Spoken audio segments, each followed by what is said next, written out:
पश्चिम बंगाल में राज बदला तो उसके साथ कामकाज के तेवर भी अब बदलने लगे हैं। बंगाल धर्म और राष्ट्रवाद की धरती है। वहीं पैदा हुए गुरुदेव रविन्द्रनाथ टैगोर ने राष्ट्रगान दिया तो बंकिम चंद्र चटर्जी ने राष्ट्रगीत। लेकिन उस धर्म की धरती पर आज सांप्रदायिक तनाव की राजनीति तेजी से आगे बढ़ रही है। क्या ये सवाल सरकार विरोधी क्यों उठा रहे हैं, ये विवाद क्या है, क्यों है, ये हम आगे आपको विस्तार से बताएंगे। लेकिन उससे पहले आपको उत्तर प्रदेश लिए चलते हैं, जहां मुख्यमंत्री योगी आदित्यनाथ ने सड़क पर नमाज पढ़ने के खिलाफ एक ऐसा बयान आज दिया जो कि चुनाव की ओर तेजी से बढ़ रही प्रदेश की सियासत को लंबे समय तक गर्म रखेगा। जैसे कि आप जानते हैं, देश के 18 राज्यों में बीजेपी के मुख्यमंत्री हैं, लेकिन सबसे ज्यादा सुर्खियों में रहते हैं यूपी के मुख्यमंत्री योगी आदित्यनाथ। पश्चिम बंगाल के नए नए मुख्यमंत्री शुवेंदु अधिकारी की वो तस्वीर आपको याद होगी कि कैसे चुनाव प्रचार के दौरान योगी आदित्यनाथ के चरणों में शुवेंदु अधिकारी पूरे सम्मान के साथ झुक गए थे। बाद में उन्होंने कहा भी था कि वो महाराज हैं और अब पश्चिम बंगाल का ताज सिर पे सजा तो शुवेंदु अधिकारी यूपी के मुख्यमंत्री योगी आदित्यनाथ के दिखाए रास्ते पर दौड़ने लगे हैं। बंगाल में क्या हो रहा है, इसको जानने से पहले ये देख लीजिए कि सीएम योगी के बयान पर विपक्ष की प्रतिक्रियाएं आज क्या आई हैं। सड़क पे शोभा यात्रा निकल सकती है, कांवड़ यात्रा निकल सकती है, सड़क पे भंडारे हो सकते हैं, सड़क पे राजनीतिक दलों के जुलूस निकल सकते हैं, लेकिन सड़क पे कोई नमाज न पढ़े। मेरे ख्याल से योगी आदित्यनाथ जी को इतना ही दिव्य ज्ञान है। खैर, ऐसी बुद्धि को ईश्वर सद्बुद्धि दे, यही मैं कह सकता हूँ। हमारे संविधान की प्रस्तावना में लिखा है कि भारत एक सेक्युलर यानी पंथ निरपेक्ष देश है। भारत के संविधान में अनुच्छेद 25 से 28 तक धार्मिक स्वतंत्रता के अधिकारों की चर्चा है। इसका पूरा लबोलुबाब यही है कि सरकार सभी धर्म को एक बराबर मानेगी। वह सभी धर्मों के नागरिकों को बिना किसी भेदभाव के अपने धर्म का पालन और प्रचार करने की आज़ादी देगी। लेकिन ज़रूरत पड़ने पर सरकार शांति, कानून, नैतिकता को बनाए रखने के लिए धार्मिक गतिविधियों पर उचित प्रतिबंध भी लगा सकती है। इसीलिए सरकार की नज़र में शोभा यात्रा हो या फिर नमाज हो, दोनों समान होते हैं। लेकिन किसी राज्य में सरकार बदलते ही अलग अलग धर्मों के लिए व्यवहार बदल जाने के आरोप भी लगने लगते हैं। अब आप पश्चिम बंगाल में बीजेपी सरकार के तेवर को समझने के लिए पहले उसके टॉप के 3 नेताओं के इन बयानों को सुनिए। बार बार हम बोलते हैं कि बंगाल का हालत जम्मू कश्मीर से भी खराब है, पता चल रहा है, लेकिन भूल जाना चाहिए, नहीं भूलना चाहिए कि सरकार बदल गया है, कल्चर बदल गया है। वही फर्क साक्षात है। जहाँ रामनवमी में किसी बस में एक और ओंकार का झंडा था, उसको उतार दिया गया, ये हम भूले नहीं हैं। सबका हिसाब होगा। बंगाल का कल्चर है क्या, जहाँ कहाँ बाजार लगा देना, लोगों को घुसपैठियों को बैठा देना, उन्होंने कल्चर को खराब किया है, इसको सुधार रहे हैं। वहाँ पर देश विरोधी पढ़ाई दिया जाता है, भारत तेरे टुकड़े होंगे इंशाल्लाह इंशाल्लाह, इसी लाइन में। ये तो इनफैक्ट अल्ट्रा लेफ्ट का है। लेकिन मद्रासा के अंदर भी आज क्या है, शाद अली 3 बार वोट दिया लास्ट इलेक्शन में, टेररिस्ट। वो शाद अली मद्रासा के अंदर शेल्टर में है। ऐसा बहुत घटना आया है। मेरा मार्क ठीक है, मैं नंदीग्राम का हिंदू के लिए काम करूंगा। तो पश्चिम बंगाल के मुख्यमंत्री और 2 सीनियर मंत्रियों को अभी आपने सुना। मुख्यमंत्री का बयान उस दौरान का है जब चुनाव चल रहे थे। ये बाइट हमने आपको इसलिए सुनाई, आगे इसका संदर्भ भी बताएंगे। उससे पहले पश्चिम बंगाल की राजनीति किस तरह उत्तर प्रदेश की दिशा में जा रही है, उसको भी समझ लीजिए।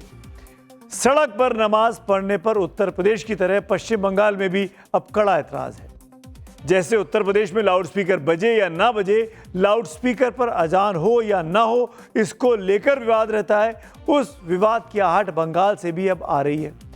हिंदुत्व की संस्कृति बंगाल के राजनीतिक मानस का हिस्सा बन गई है।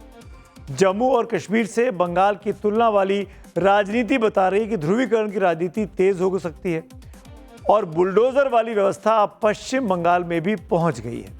पश्चिम बंगाल के हावड़ा स्टेशन के भीड़भाड़ वाले इलाकों में नगर निगम की टीमों ने तमाम दुकानों पर बुलडोजर चला दिया। वहां स्टेशन के सौंदर्यीकरण और बाहर आने जाने वाले लोगों की दिक्कतों के कारण यह फैसला लिया गया। अधिकारियों का कहना है कि जहां भी सरकारी जमीन पर अवैध कब्जा है वहां पर बुलडोजर चलेगा।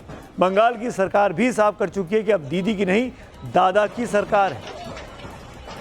टीएमसी नेता सिद्दुकुल्ला चौधरी ये कहना चाहते हैं कि मणिकतल्ला में हिंदुओं की दुकानें हैं, इसीलिए पुलिस नहीं जा रही है, जबकि मुसलमानों के घर और दुकानों को जानबूझकर शुभेंदु सरकार तोड़ रही है। हमारी संवाददाता पूजा मेहता ने बताया कि हावड़ा में हिंदू और मुसलमान सबकी दुकानें हैं। हालांकि अब बुलडोजर की गूंज दूर तक सुनाई पड़ रही है। जमीयत उलेमा हिंद के अध्यक्ष मौलाना अरशद मदनी ने सोशल मीडिया पर शुभेंदु अधिकारी के खिलाफ एक ट्वीट किया है। पश्चिम बंगाल के नवनिर्वाचित मुख्यमंत्री का यह बयान कि वे सिर्फ हिंदुओं के लिए काम करेंगे, संवैधानिक और लोकतांत्रिक मूल्यों के पूरी तरह विरुद्ध है। सत्ता में बैठे लोगों की जिम्मेदारी हर नागरिक के संवैधानिक अधिकारों की रक्षा करना है, न कि किसी विशेष वर्ग के खिलाफ नफरत और विभाजन की राजनीति करना है। बंगाल में चुनाव हो गए, उत्तर प्रदेश में चुनाव होने हैं और चुनावों में वास्तविक सवालों से ज्यादा भावुक मुद्दे अपना असर दिखाते हैं। उत्तर प्रदेश के पर्यटन और संस्कृति मंत्री जयवीर सिंह की नींद सुबह 4 बजे लाउडस्पीकर पर अजान से उचट जाती है, तो कांग्रेस उससे पूछ रही है कि सुबह 4 बजे सोने का समय है या जागने का समय है। इतिहास खुद को दोहराता है, लेकिन अब वो ऐसा करता है तो अपने साथ तबाही की सबसे खौफनाक स्क्रिप्ट लेकर आता है। आज दुनिया के 3 अलग अलग कोनों से आई खबरों ने साबित कर दिया है कि हम महाविनाश के कितने करीब खड़े हैं। बीजिंग में भी शी जिनपिंग ने डोनाल्ड ट्रंप को 2500 साल पुराने युद्ध का डर दिखाकर सीधे थ्यूसिसाइड्स ट्रैप की चेतावनी दे दी है। उधर अमेरिका और ईरान शर्तों के ऐसे जाल में उलझ चुके हैं जहां से समझौता नामुमकिन है, और इस जिद की सबसे पहली कीमत चुकाई है चमकते हुए यूएई ने, जिसके न्यूक्लियर प्लांट पर हुए ड्रोन हमले ने पूरी दुनिया को हिला कर रख दिया है। क्या दुनिया वाकई एक ऐसे जाल में फंस चुकी है जहां से अब सिर्फ विश्व युद्ध का ही रास्ता बचा है?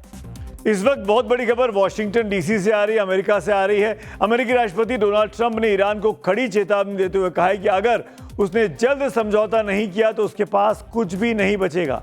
ट्रंप ने ट्रुथ सोशल पर एक पोस्ट किया है, ईरान के लिए घड़ी तेजी से चल रही है, तेहरान को बहुत जल्दी कदम उठाने होंगे, नहीं तो ईरान के पास कुछ नहीं बचेगा।